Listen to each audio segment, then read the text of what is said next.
This is CES Tech Talk. I'm James Kotecki, and today we've got a stellar conversation from Day 3 at CES 2024 in Las Vegas. We've brought together another fantastic media panel to get their takes on the issues of the day. Enjoy this roundtable discussion from the heart of the world's most powerful tech event. Good afternoon, everybody. Welcome to CES 2024. We are all on for Day 3. Hope everyone is having an amazing show. So one of the things that makes CES great is that we have reporters from around the world, thousands of them, and we are so lucky to have Alyssa, Max, and Shanique here with us today, who are going to talk about what we've seen at the show so far and what the implications are for innovation and tech and sustainability in the future. But first, let's just go down the line. I'd love to hear just a little bit about who you are and what your beat is.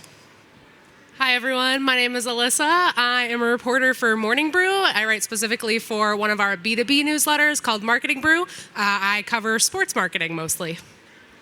Hi, everyone. My name is Max Ren. I'm from SMG News, executive producer.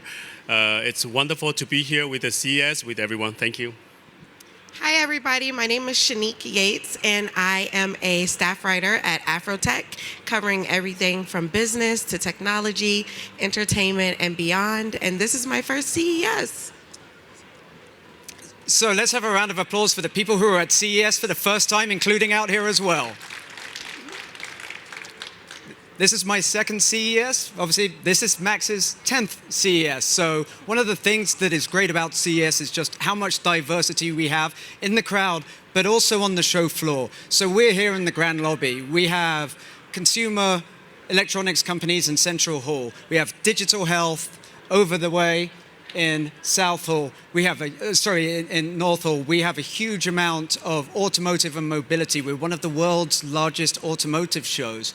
But I think one of the things that often gets missed is the new intersection that we're having for consumers and how brands are thinking about showing up. So I'd love to start with, let's start with Shanique, and you've been spending time at ARIA at C-Space. Give us a little bit of a sense of what you've seen and how brands are showing up and hopefully improving our future. Absolutely. So I spent a lot of time yesterday over, like you mentioned, at the ARIA, and I was able to sit in on a talk with Blake Griffin about his Mortal Media. So just learning about streaming services and how they are in competition with cable networks and how we are viewing content and what that looks like, whether it's on our phones, whether it's on our televisions, wherever we watch our content. But the thing that I love the most is that there's content for everyone, and then there's also this commitment to accessibility for everyone. So that was like one of my huge key takeaways from yesterday. And Alyssa, how about you? Yeah, I've been in a similar spot, hanging out over at the ARIA a lot at C-Space. That's a big hub, I think, for a lot of the marketers who are here, which is my beat. One of the sessions that I really liked over there was hosted by Female Quotient and an ad exec, and also Sue Bird, WNBA legend. Got to meet her, which was incredible. I really liked that because, like I said, I write about sports marketing. I write a lot about how brands are investing in women's sports specifically and increasing their investment there. And that was what that session was all about. Female Quotient has had a lot of great content like that about how brands are thinking about, where they spend their money, women's sports being an example. They're investing more in there. They're seeing their, ad campaigns and sponsorships of women's sports play out and get results. So it was cool to hear them talk a little bit about that. That's great. And I think one of the things that we're seeing here, definitely one of the trends, is around universal design, inclusivity, accessibility. Max, maybe let us know where you've been spending your time, but also maybe what some of the connections you've seen to some of those issues. Thank you, Patrick. As you just mentioned, I've been covering CES. This is the 10th year I've been covering CES. And my team has been arrived Saturday night. And we have been walking through Echo Park, Mandalay, Venetian, and this is like ever, expanding CES, right? Everyone must be tired, but that also means the technology is expanding. And congratulations to CES expanding. So we have been focusing on everything, but primarily this year, the future is on. So we focus on AI and autonomy, especially nowadays. The CES is like future vehicle show. We have the great vehicle, green energy, and smart city. I think that's what we are typically focusing on. It is a great journey to be here on the 10th year as SMG covers this news. Thank you. Well, Max, you hit the magic word, AI everywhere. It's pervasive through the show. I don't think we see it in one brand, in one company, in one vertical, in one activation. Can you give us a sense, Max, of how is AI showing up at CES 2024? Yeah, so prior to CES, I have been to Rockwell Automation in Boston. So in that convention is typically the acceleration of AI in manufacturing, AI in agriculture. So in other words, is job replacement in manufacturing, job replacement in all kind of agricultural service sector. So this time we are here, we are seeing the beginning of actually this year. Why it's called Future is On. From my understanding, is the year of acceleration of job replacement. So we are looking very closely on how AI impacts everyone's life. Patrick, thank you. And we know that AI is pervasive in content. It's helping us discover content. It's helping us find ways to gamify our lives, to get into gaming, to get into sports, to get into entertainment. What are some of the ways that AI is opening up doors to new people to engage in some of the things that we're seeing on the show floor here? Listen. I don't think I've been to a single panel or session where AI hasn't come up. It's definitely at the forefront of a lot of the marketing conversations. I've heard of it a lot as, at this point, a time saver for people in that role. If you're in a creative role, you could use AI to change the background color of one of your ad spots 1,000 times instead of having to do that manually. So there's been a lot of concern about, is AI going to take my job if I'm an advertising creative? I have heard a lot of reassuring comments that, at least in that field that I cover, it's not so much about replacing the job just yet. It's more for tasks, things like that, to save people time, let them, do more creative tasks and focus their time and energy elsewhere. But you bring up a good point. And Shanique, when we're thinking about, people are worried about AI, that it's maybe threatening their jobs. And we've done some research on it, and it turns out that whilst there are concerns, people are excited by the opportunities for time saving or for opening doors, for enabling people who maybe couldn't have access to opportunities being powered by AI. What have you seen at CES or heard at CES that's helping advance that? Absolutely. So I've heard a lot at CES about AI, and I was one of those people as a writer on the fence, worried, about AI and writing and ChatGPT. But one thing that I saw, a big thing was I went to Google's activation, right? And being able to see, a lot of times as a journalist, you are doubling as a content creator these days. So it was really cool seeing the features that could change the backgrounds if the photo was messed up, or, remove things out of the picture. I thought that was cool. But then also I popped over to the Venetian, and Maya Vanna, it's a Black woman-owned hair company that uses AI to make hair care more simplified. So I just love that AI is making life easier, and I'm just excited with all the cool updates I've been seeing. And you bring up a great point, so we'll stay on that. Beauty tech, this is a new area at CES. We had L'Oreal on the keynote stage just the other day. They were showing how AI is informing their new app, but also how their devices, their Hapta device that they previewed at CES last year, enables people that may have mobility issues to still be able to apply lipstick in a uniform manner, that they're looking at how to cater to all skin types, all hair types, and engage that. And obviously, it looks like there's a growth area in terms of enabling people to. Is it fair and accurate to say to optimize themselves using AI? Absolutely. I think a lot of the products that I've seen have just been focused on more self-reliance, right? But just making it easier. And I love the beauty tech products because I try to watch a lot of TikToks about how to do my makeup and my hair differently. And just knowing that these tools are in place to just help streamline that process is super exciting. So Max, staying with sustainability, universal design, and accessibility, you talked a little bit about automotive and mobility and smart cities. Give me a sense of some of the innovations that you have seen on the floor that is empowering individuals to get better access to live their lives or to build more sustainable communities. Thank you, Patrick. That gave me some thought about the some new product such as snow removal bot and like landscaping bot. This kind of smart and green EV powered like this kind of small device, and they also such as some brand that I really like like RoboSense, like Yabo, the little bot, and also I went to the Nicholas kind of truck, right?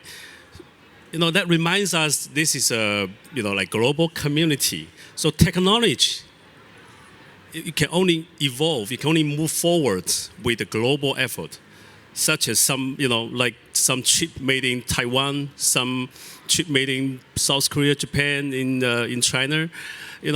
Some were designed in Italy or Germany, some manufactured in Phoenix, Arizona. So it's a global effort to move the technology forward. So, in in the past several years, there's lots of geopolitical issue, but technology and like culture and technology bring human race together. Every brand, what we have seen some great product announcements such as Hyundai, Kia, Sony. It's Sony, Honda, latest mobility. So innovative, but that reminds us, in order to make human race, right, technology move forward, the race has to come together, unity. That's my interpretation of culture and technology moving forward. Thank you.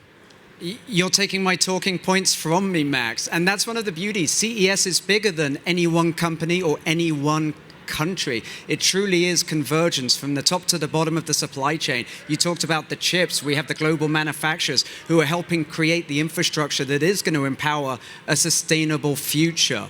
But there's also inevitably going to be something at CES that surprises you. So what surprised you so far, Alyssa? The most surprising thing for me, I think, as a first-timer at CES, was just the amount of topics that were covered, quite honestly. I was a little skeptical coming. Like I said, I have a very specific beat in sports marketing.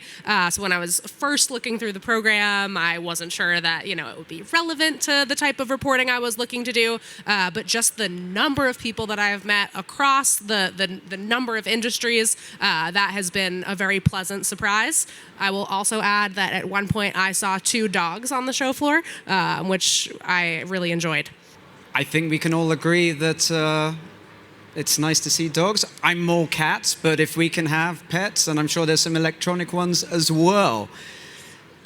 Something that's surprised you or opened your eyes, or something that you didn't expect, Shanique, at CES? Yeah, I would have to agree. Really, the range of topics and just all of the different things that are available. One thing that was big for me is just the amount of auto like industry, like with a voice or a presence here. That was super cool. And seeing like Honda's new, like their EV models, that was super cool. It made me feel like I'm finally in the Jetsons.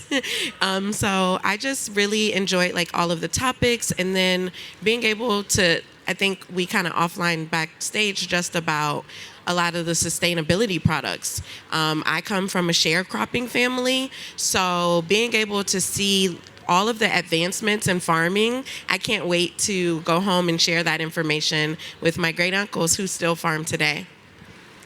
And that's a great point. If you haven't had a chance to see John Deere and many other exhibitors, they're demonstrating how technology is making farming more efficient, how LiDAR and radar and 5G technologies are all supporting the ability for farmers essentially to be able to do more with less, to optimize their time, and at the end of the day, to feed a growing world in a sustainable manner. And I think that's one of the big things that we see at CES, that this isn't just a talking point by companies about sustainability. This is about investment, new technologies, batteries, or other ways to make things more efficient.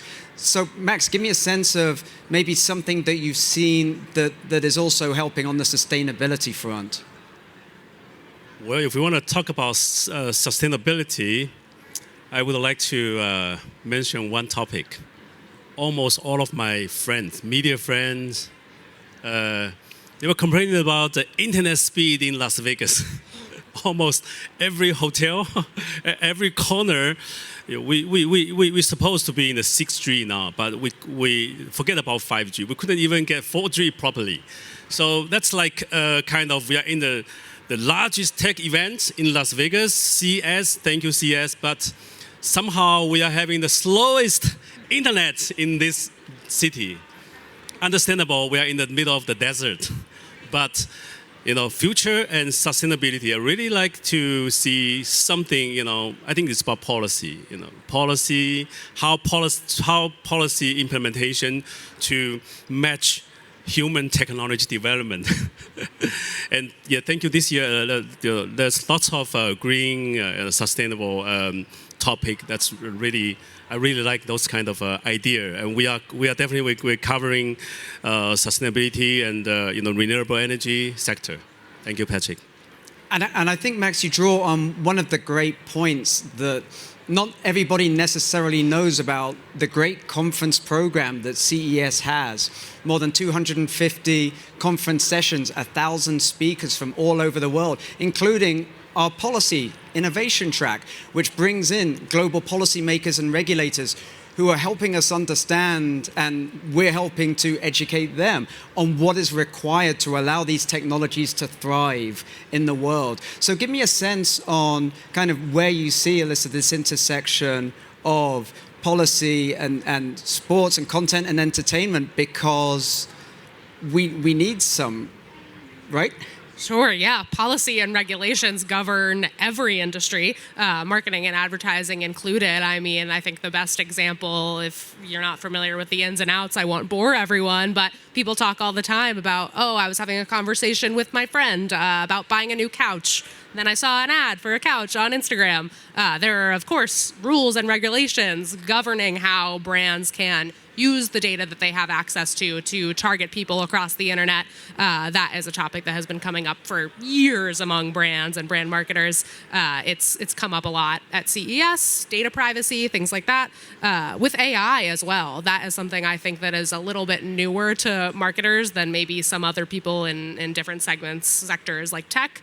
And I have heard some people say, we need a little bit more regulation there. Marketers, brands are still experimenting with AI. It's still really new. And from what I've heard when it's come up at every CES panel I've been at, that has been a talking point, is that people in the marketing industry aren't so sure if that's being regulated the way that they think it should be just yet. And Shanique, from your perspective, what are some of the areas in which you think you've seen a similar intersection amongst maybe products and policy, or how everyone can come together to advance our future here? Yeah, it kind of just goes back to what I was saying before about just that self-reliance. So, us being in control, right? We think about the technology and we think a lot of times people's minds go to the worst that can happen, and the technology having too much control, right? So just knowing that we're still in control and we're still able to tell the products what to do, tell the technology what to do, and still have that autonomy. That's been a big thing. That's for me. And also just again with the ads, like that has been like the number one conversation at all of the panels. Like I was talking to my friend, I was sometimes like texting friends, and then I automatically saw this ad on Facebook and Instagram. So people want to know that their personal and private conversations are safe, that they do have privacy when they're on the internet. So being at CES and being able to listen in on the panels has truly comforted me as a consumer. Well, you heard it here first, that it's where we're making news. It's where we're also informing the global policy audience. I saved one of the meatier questions for last, and I think it ties together a lot of what we've been talking about today. Your job as media, as global reporters, is to inform, to inspire, to empower. But we're dealing with fracturing of media. We're dealing with a Gen Z that would rather lose a little finger. Our research shows this. CTA research shows that a substantial portion of Gen Z would rather lose part of their anatomy than their phone. So how do we cater to this? How are you thinking about news and information and empowerment in the future? Max? Every news organization is competing, and it is also fighting with the traditional way. So we are self-evolutioning, to change, adapt the new technology, such as ChatGPT. So many college students, they were able to use ChatGPT to write thesis, and people are using ChatGPT to apply their job. So also the kind of AI, it's also being part of our day-to-day news production. We were able to be so efficient because of the technology evolution. So as a news, global news production, we would like to, of course, to adapt the new technology to nowadays everyone like Gen Z, they watch shorter and shorter video. Used to be 10 years ago, everyone probably watched 2 or 3 minutes or 10 minutes, right? 5 years ago, you watch a minute or 2 minutes. Now everything like 3 seconds, 3 seconds. So it's like rapid development of the speed. We cannot catch up. So it's kind of balance. We have to balance time, speed, efficiency, information, and news. So Sinead, we just heard about present state and 10 years ago. Where are we in 10 years? Yeah, I think in 10 years we are at more accessibility. At least that is my big goal as a journalist. I am writing for Afrotech, but I always think back, like I mentioned, I come from a sharecropping family in a very small town in Dinwiddie County, Virginia. So when I am reporting and putting the news out, I'm thinking of them. I have great uncles who don't browse the internet and who only get their news from one source. So I just think accessibility is a big thing that I want to see in 10 years, just specifically for Black and Brown communities to have access not only to news, but the amazing products that are here, all of the conversations. I just want us to have a pulse and be able to be included in those conversations. Couldn't agree more. Alyssa, close us out. You guys both had great insights there. I totally agree with what you said, Max, about short, get to the point. Gen Z, they're scrolling 3-5 seconds. Media outlets should have a presence on TikTok if you want to get to that audience. quick articles. There's still room, I think, for larger features to explore. And I agree with you too, Shanique, about accessibility and the way we write and the wording. It's a problem even just in the B2B community. A lot of jargon, for instance. And if you're newer to your industry, maybe you don't know this terminology. So I think we need to, think about that across the board, making our writing, the people we speak to, the words we use, more easily understood and digested. Our time is up. Please give Alyssa, Max, and Shanique a big round of applause. We're so proud of all of our media partners here and so glad to have you. Let's make the most and close out CES strong. Thank you, everybody, for coming. Well, I hope you found those media insights from CES 2024 were indeed insightful. That's our show for now, but there's always more tech to talk about, so hit that YouTube subscribe button, leave a comment, follow us on Spotify, Apple Podcasts, iHeartMedia, or wherever you're getting this show. And get more CES at ces.tech. That's ces.tech. I'm James Kotecki, talking tech on CES Tech Talk.